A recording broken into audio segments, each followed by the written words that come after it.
return and tell us her story, food British style. Come on up.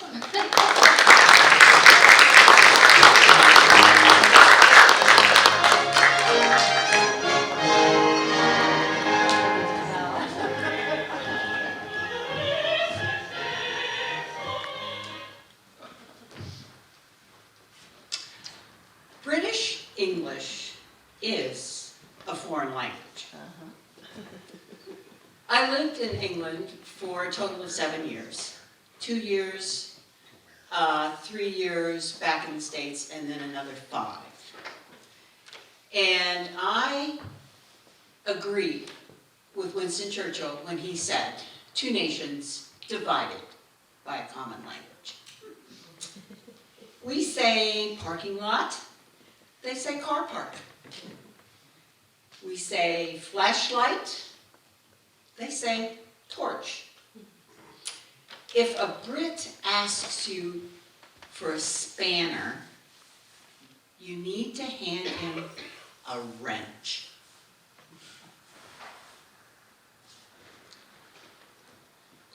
Language translation extends into food. We say French fries, they say chips. We say chips, they say crisps. And even British crisps are a bit foreign. They come in flavors that are boggle the American palate, like prawn and Worcestershire. And this translation requirement extends to cooking. British recipes give dry ingredients in weight, not volume. So a British recipe will call for 4 ounces of flour. That's about a cup. A British recipe might call for a dessert spoon of some liquid. A dessert spoon? That's sort of like a tablespoon. And it will give the oven temperatures in gas mark. Some cookbooks will actually tell you that gas mark 4 is 350 degrees Fahrenheit. And then they might continue and say, well, that's 180 degrees Celsius. Then there are some recipes that call for ingredients that Americans are not familiar with, like castor sugar or chilled Jersey pouring cream. When I was living there, I learned to cook one of my favorite dishes, and that is skate wings. Skate wings has nothing to do with roller skates or ice skates or an appendage on a bird. A skate is a flat fish like a stingray, and the wings are the sides of the body that flap and move it through the water. Skate wings were readily available at Gun Brothers Fishmongers on Streatham High Street. The recipe translation issue also goes the other direction. One of the most frequent questions I got from British cooks was, what is a stick of butter? In England, butter is sold in 10-ounce blocks.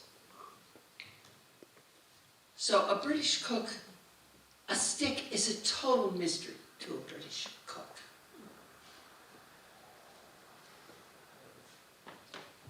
One of the things when I went grocery shopping for the first time, it took me 2 hours to get just the basics.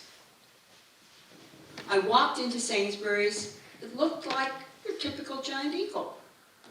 I got my trolley, also known as a cart. It had the wonky wheel. they're universal. It wasn't what was the mystery, was what was on the shelves. Brand names I'd never heard of. Who knew that Fairy Liquid was dish soap? Also called washing up liquid in the UK. There was one familiar product on the shelves, and it was Heinz baked beans. Heinz baked beans are beloved by the Brits. A full English breakfast isn't complete without baked beans. And beans on toast is a very popular, quick and easy dinner. I had more than one argument with a Brit that Heinz was actually an American company. They won't believe it. Another familiar product that I found was my passion, ice cream. The British Sainsbury's freezer section is much smaller than American freezer sections because English refrigerators are much smaller than American refrigerators. My refrigerator was the size of a dishwasher.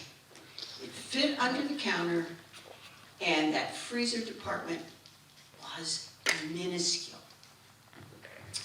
So after perusing the frozen food section and finding this very limited ice cream section, I settled on mint chocolate chip. I was looking forward to sitting in front of my new TV, watching this charming program about two veterinarians in the Yorkshire Dales, all creatures great and small, and digging into that carton of ice cream. That first spoonful, and I realized that British ice cream wasn't like American ice cream. The second spoonful, I decided I'd try it again tomorrow. The next evening, that first spoonful, I realized British ice cream is awful. It's waxy, it's oily, it doesn't have a lot of flavor.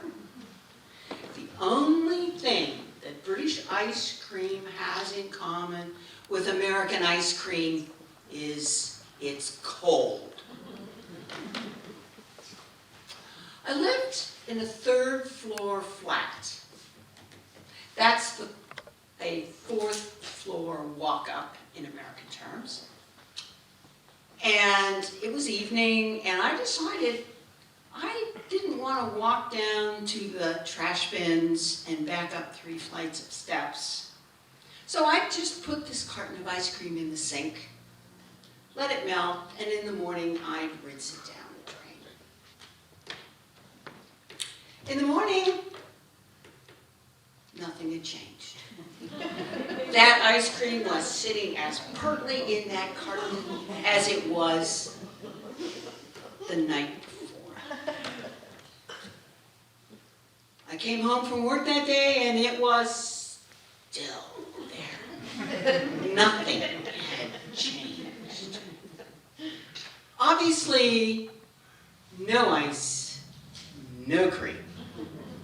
It was the ice cream that would not melt.